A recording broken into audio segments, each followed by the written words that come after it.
Welcome! In this video we're going to do an unboxing of Bohemians, a deck building game by Portal Games. So down at the table, this game caught my attention due to the artwork and the fact that it is a deck builder. So you can see it's for ages 14 and up, lasts about 45 to 60 minutes, and for 1 to 4 players. On the back, step into the picturesque streets of Paris, where in the name of art, you will embark on romantic escapades, seek inspiration, and avoid making your life miserable. Take on the role of a struggling bohemian artist trying to make a name for yourself. Your head full of dreams, but your stomach empty. You idolize poverty and reject mainstream society to achieve artistic freedom, aiming to change the world with your art. Will you find fame, or will you be forgotten by history? So in Bohemians, players take on the roles of artists wandering the streets of Paris at the turn of the 19th and 20th centuries, striving to create masterpieces while facing the challenges of daily life. Bohemians is a card-driven game in which players collect cards to find inspiration, seek muses, and manage everyday necessary tasks. In each round, players must plan that day's routine and decide whether they will go on a date, participate in a social event, meet their muse, create new art, or go to work. Each card offers them various bonuses and inspirations, so carefully managing your card supply and the order in which they're played is crucial to getting the most inspiration. Players then spend their inspiration to purchase cards and build their deck with new habits, inspiring muses, or new achievements in their career. The artist who acquires the most achievements from the achievement deck wins. So let's go ahead and take a look inside. And right on top we have our rule book, and we'll take a closer look at. So it is 15 pages long. On the back we have our player aid, going over our card abilities and some card clarifications.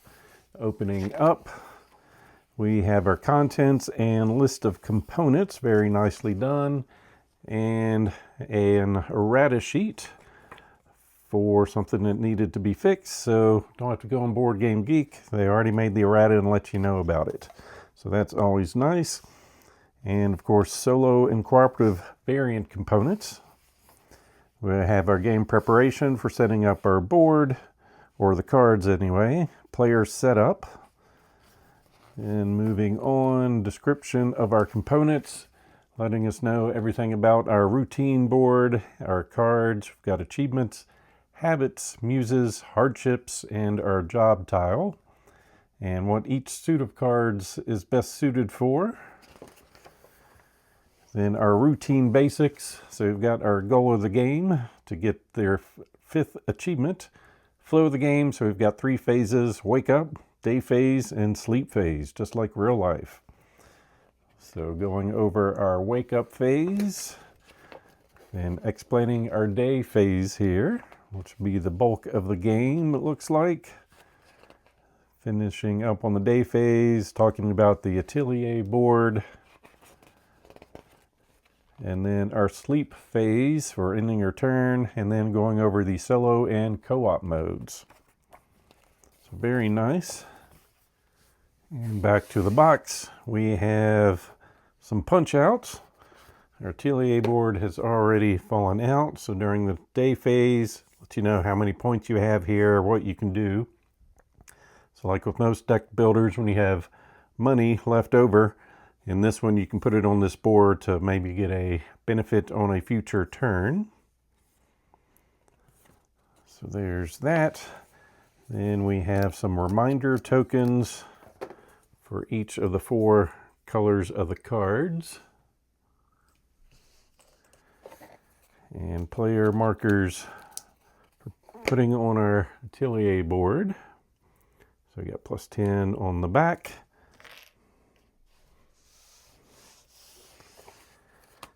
And our day job markers.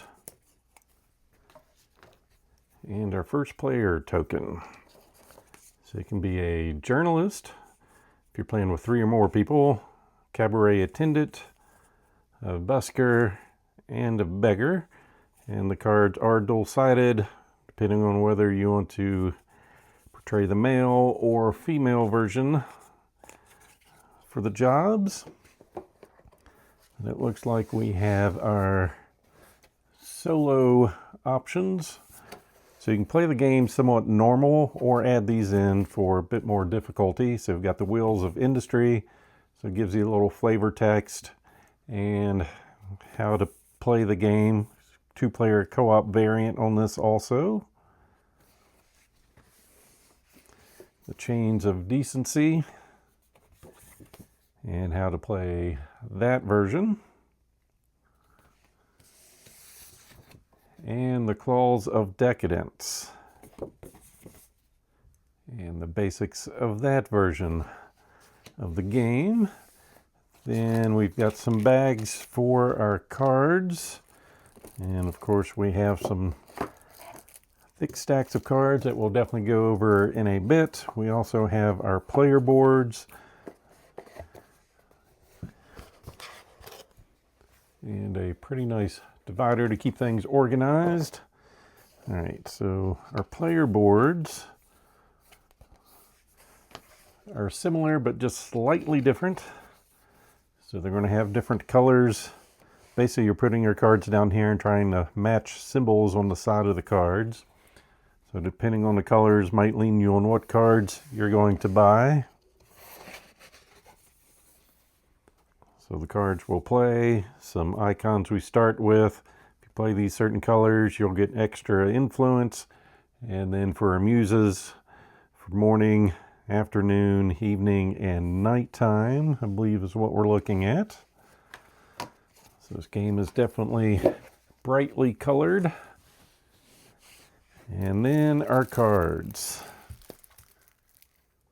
So now we've got all the cards separated out. First stack, we have our starting deck. So we've got 4 stacks of these, depending on whether we're going to be a painter, a composer, a poet, or a sculptor. So you can see off to the side we have different symbols. So basically when you play cards, you're trying to match symbols up, which gives you the inspiration to purchase new cards.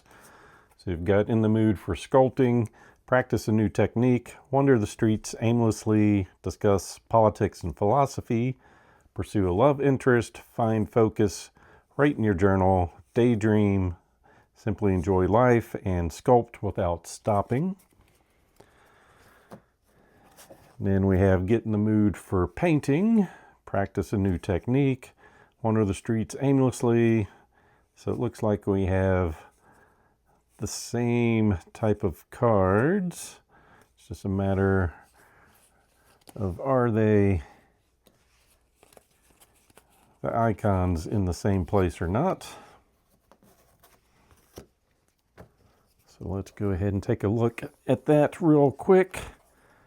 So there, looks the same, got the same symbols.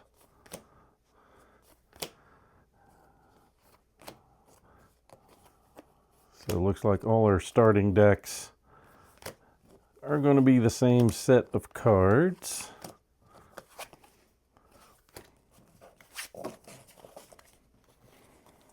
Okay, and then get in the mood for poetry. And the rest of her starting cards doing the same thing. All right. So then moving on to our habits. So the green is dealing with discipline and single-minded dedication. I think we can see what pink is for: falling in love, romance. Blue, freedom and adventure cards. Orange is going to be companionship. And then we have a stack of gray that is basically wild, I believe, for 3 or more players. And it focuses on interference. So with our discipline, lock yourself in your room, write to a peer about your work, attend a lecture, seek tutelage, grasp every opportunity to learn, discipline yourself, practice, practice, practice, teach others your methods, lose yourself in your work, and radically reinvent your style. Of course, on the bottom we have the cost to purchase these new cards. Then romance, fall in love, write to a lover, attend a dancing event, go to a brothel, Disappear on a romantic escapade. Forget time in togetherness. Make love with abandon. Lament love gone lost. Surrender to your perceptions. See love everywhere you look. Then we can roam the countryside. Write to someone you admire. Flaunt your oddities. Stumble into an event uninvited. Recount your adventures. Disappear on a whim.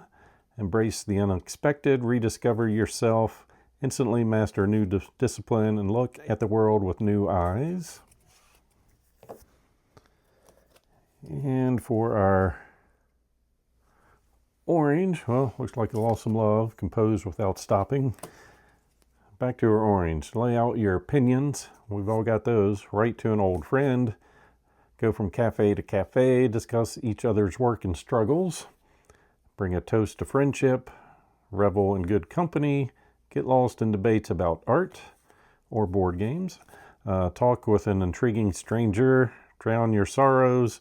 Celebrate life, art, and freedom. And then for the grays, rebel against authority. Write a sharp opinion piece. Plan an intervention. Meet with fellow radicals. Give an inciting speech. Create a stir in the community. Challenge the status quo. Work on a manifesto. Predict the end of art. Proclaim the revolution. Then we move on to our hardship cards.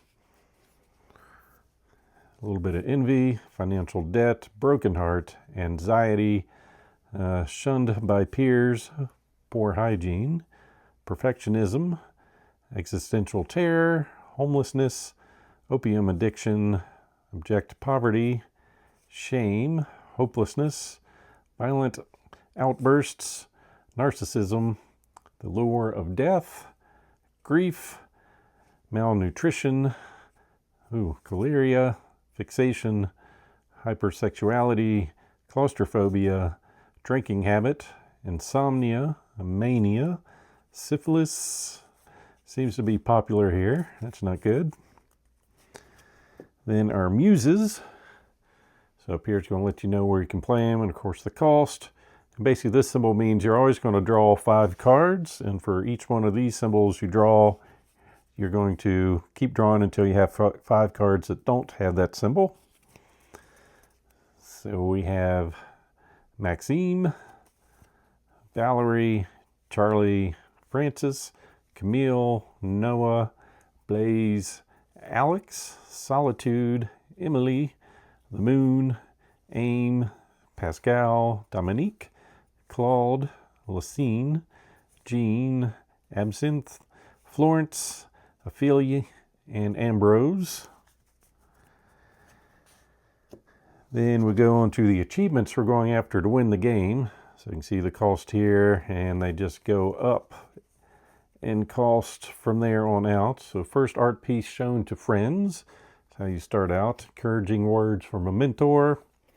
Mildly positive review in the local newspaper. Invitation from a respected artist to discuss your work. Your family's quiet acceptance of your new life. A salute to your creative genius at the Artist Cafe. Flowery letter from a secret admirer. A lover ready to follow you despite everything. Dismayed reactions to your work by the establishment. Disapproval by all, yet your art calls you. Public presentation at a prestigious venue in Paris. Invitation to present your work abroad. And a Parisian street is named after you posthumously. And then for our solo games with these, they have their own cards to add in there for, I guess, true solo experience. So these are for the wheels of industry. Got the wheel of productivity, competition, repetition, toil, then the chains of decency. So a whole lot of decency and claws of decadence. Got some ego, perversion, nihilism, and artifice. And that is everything in Bohemians, a deck builder. As always, I hope you enjoyed this unboxing. If so, please click on the like button below and be sure to subscribe. Thanks for watching.